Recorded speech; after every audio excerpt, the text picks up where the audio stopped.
औज़ुबिल्लाहि मिनश्शैतानिर्रजीम बिस्मिल्लाहिर्रहमानिर्रहीम। अस्सलामु अलैकुम वरहमतुल्लाहि वबरकातुहू। तो मेरी प्यारी बहनों, हम इस वीडियो की मदद से आज सीखेंगे कुरान पाक में मुकम्मल वक़्फ़ करने के कौन कौन से तरीके हैं, कुरान पाक पढ़ते वक्त और कहाँ कहाँ वक़्फ़ करना चाहिए और किस तरह वक़्फ़ करना चाहिए। मेरी बहनों, आज की क्लास बहुत अहम है, आप ज़रूर देखिएगा और सबको शेयर कीजिएगा। इस वीडियो की मदद से जितनी भी बहनें पढ़ना सीखेंगी उसका सवाब आपको आखिरत तक मिलता रहेगा। सबको शेयर करके इस वीडियो को अपने लिए सदका जारिया बनाइए। तो मेरी प्यारी बहनों, पहले हम कुरान करीम की तिलावत की अहमियत और फजीलत सुन लेते हैं, उसके बाद अपनी क्लास शुरू करते हैं। हमारे प्यारे नबी सल्लल्लाहु ताला अलैहि वसल्लम ने फरमाया, अगर किसी ने कुरान पाक की एक आयत भी किसी शख्स को सिखाई तो उसका अजर उसको क़यामत तक मिलता रहेगा और जब तक वो शख्स वो आयत पढ़ता रहेगा उसका सवाब भी दुगना करके पढ़ाने वाले को मिलता रहेगा। कुरान पाक पढ़ने के लिए हमें सबसे पहले ये मालूम होना चाहिए कि तजवीद क्या है। तजवीद का लग़वी माना है तहसीन, यानी खूबसूरत करके पढ़ना। ठीक है, तजवीद का इस्तिलाही माना है कि यानी हर हुरूफ को उसका हक देना। जैसे हुरूफ का हक ये है कि हुरूफ को इसके सही मखरज से अदा किया जाए और उसकी सही सफ़हात को अदा किया जाए। तजवीद की अहमियत, तजवीद के बारे में उलमा ने लिखा है कि तजवीद का सीखना वाजिब है, क्योंकि अगर इल्म तजवीद ना सीखा तो फिर हर हुरूफ की अदायगी गलत होगी, जिसकी वजह से माना तब्दील हो जाएगा और कभी कभी तो माना इतना तब्दील हो जाता है कि बिल्कुल उलट बन जाता है और कभी बिल्कुल कुफ्रिया माना भी बन जाता है। ये देखिएगा, मिसाल दी हुई है, कुल हुवल्लाहु अहद। ठीक है, इसका माना है कहो अल्लाह एक है, लेकिन अगर आप कुल के काफ को इसके सही मखरज से पूर करके अदा नहीं करेंगे और यूं पढ़ेंगे कुल हुवल्लाहु अहद, यानी काफ को बारीक करके पढ़ेंगे तो उसका माना होगा खाओ कि अल्लाह एक है, नाउज़ु बिल्लाह। इसलिए हर मुसलमान के लिए इल्म तजवीद का सीखना ज़रूरी और वाजिब है। तो चलिए हम अपनी क्लास शुरू करते हैं। सबसे पहले हम सीख रहे हैं कि हमें वक़्फ़ कहाँ कहाँ करना चाहिए। मैं बहुत मुख्तसर और शॉर्ट क्लास बना रही हूँ ताकि आपके अच्छी तरीके से जब हम कुरान पाक शुरू करें तो आपको अच्छी तरीके से समझ आ जाए। ये क्लास लाजमी देखिएगा। जब भी कुरान पाक में ये अलामात आपको नज़र आएँ तो इन अलामात पर ठहर जाना चाहिए। इसके अलावा ज़ाल, सौद, सिले, क़ाफ, स्वाद और लाम, इन अलामात पर नहीं ठहरना चाहिए। जब भी आपको कुरान पाक में ये अलामात नज़र आएँ तो इन अलामात पर नहीं ठहरना चाहिए। ये जो लाम लिखा है, ये अलामात अगर इन अलामात के साथ हो तो हमें ठहर जाना चाहिए। ठीक है, अगर ये अलामात आयत के अंदर सिर्फ वाहिद हो तो बिल्कुल नहीं ठहरना चाहिए, क्योंकि आपने देखा होगा ये गोल दायरे का निशान होता है और इसके ऊपर ज़्यादातर लाम लिखा हुआ होता है। तो अब फिर आपकी मर्ज़ी है कि आप ठहरें या ना ठहरें, उसमें इख्तिलाफ़ है। ठीक है, लेकिन आप कोशिश करें कि यहाँ पे ना ठहरें ना, बिल्कुल नहीं ठहरना चाहिए। ये देखिएगा, यहाँ पे सीन, सक्ता और वक्फा, इन अलामात पर ठहरना है, लेकिन सांस नहीं तोड़नी, सांस हमारी जारी रहेगी। अच्छा, यहाँ पे देखिएगा, वक्फा पर सीन या सक्ता की बनिस्बत ज़्यादा ठहरना चाहिए। जहाँ पे भी ये वक्फा लिखा हुआ हो इस पर सीन या सक्ता की बनिस्बत हमें ज़्यादा ठहरना है। ठीक है, 3 नुक्तों वाली शक्ल को मुआनिका कहते हैं। जब भी ये अलामात कुरान पाक में होती है तो दूसरी जगह थोड़ी सी आगे जाके ये अलामात एक जगह पे और होती है। तो अगर आप एक अलामात पे रुकते हैं तो आप दूसरी अलामात पे नहीं रुकेंगे। अब आपकी मर्ज़ी होती है कि आप पहली अलामात पे रुकें या दूसरी अलामात पे रुकें।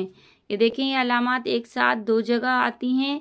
अगर पहली जगह रुक गए तो दूसरी जगह ना रुकें, अगर दूसरी जगह रुकना है तो पहली जगह ना रुकें। इसी तरह से वक्फ़ नबी सल्लल्लाहु अलैहि वसल्लम, रसूल पाक सल्लल्लाहु ताला अलैहि वसल्लम ने कुरान पढ़ते हुए जिन जगहों पे वक़्फ़ किया था उसे कहते हैं वक़्फ़ुन नबी। ठीक है, यहाँ पर ठहरना मुस्तहब है। वक़्फ़ मुनज़्ज़ल, इसको वक़्फ़ जिब्राइल भी कहते हैं, जहाँ हज़रत जिब्राइल अलैहिस्सलाम ने दौरान वही वक़्फ़ फरमाया था, यहाँ पर भी वक़्फ़ करना मुस्तहब है। इसी तरीके से देखिएगा वक़्फ़ गुफ़रान, रसूल पाक सल्लल्लाहु ताला अलैहि वसल्लम ने कुरान पाक पढ़ते हुए जिन जगहों पर वक़्फ़ किया और दौरान वक़्फ़ मोमिनीन के लिए दुआए मग़फ़िरत की, इस वक़्फ़ को वक़्फ़ गुफ़रान कहते हैं। ठीक है मेरी बहनों, गुफ़रान के मायने हैं बहुत ज़्यादा बख्शिश तलब करना। यहाँ पर पढ़ने और सुनने वाले को बख्शिश की दुआ मांगनी चाहिए। यहाँ वसल करने के बजाय वफ़ करना बेहतर है, यानी जैसे मिला के पढ़ने के बजाय यहाँ पे वफ़ करना बेहतर है, जैसे रुक जाना बेहतर है। कुरान पाक में रुकू का मुख़फ़्फ़फ़ आइन हाशिए पे लिखा होता है। ये जो आइन लिखा हुआ है ये एक रुकू कहलाता है। ठीक है मेरी बहनों, रुकू का मायना है हिस्सा, यानी रुकू रकत से ही बना है। आम तौर पर तिलावत की वो मिक़दार जो एक रकत में बआसानी पढ़ी जा सकती हो, एक रुकू पर मुश्तमिल होती है। चंद आयत मुबारका मजमूए को रुकू कहते हैं। ठीक, बड़ी सूरतों में अक्सर रुकू 10 से 15 आयतों तक रखे गए हैं, अगरचे कहीं कहीं इनसे कम या ज़्यादा आयतें भी मौजूद हैं, और ये इतनी मिक़दार है जो तकरीबन एक रकात में पढ़ी जा सकती है। ये देखिएगा कुरान पाक में ये आइन लिखा होता है तो ये एक रुकू कहलाता है, और ये जो ऊपर नंबर होता है ये सूरत का रुकू होता है।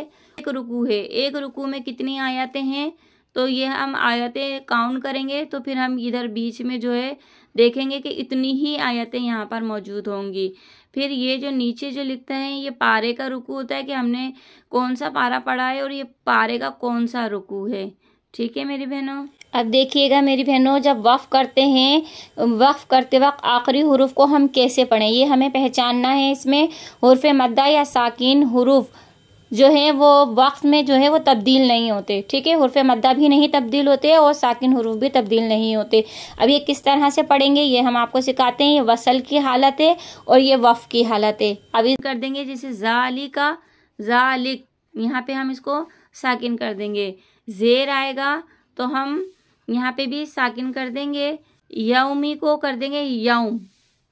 ठीक है, नाबुदु पेश को हम कर देंगे नाबुद, यहाँ पे आवाज़ को पलट देंगे। ठीक है, यहाँ पे देखिएगा मेरी बहनों मख्तूमिन। ठीक है, अब ये दो ज़ेर वाला हुरूफ है तो उसको भी साकिन कर देंगे मख्तूम। ठीक है, इसको हम साकिन कर रहे हैं। दो पेश आएगा तो हम इसको भी साकिन कर देंगे कुरआनुन, कुरान। इसी तरीके से खड़ी ज़ेर है रसूली ही, तो खड़ी ज़ेर को हम साकिन कर देंगे रसूली। ठीक है, यराहू। ठीक है, ये उल्टा पेश है, इसको भी साकिन कर देंगे यराह।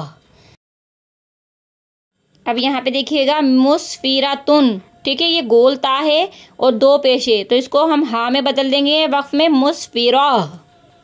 इसी तरीके से देखिएगा ये दो ज़बर आ रहा है अब वाबन। ठीक है, और यहाँ पे हम वक़्फ में क्या कर देंगे, दो ज़बर को एक ज़बर में बदल देंगे अब वाबा।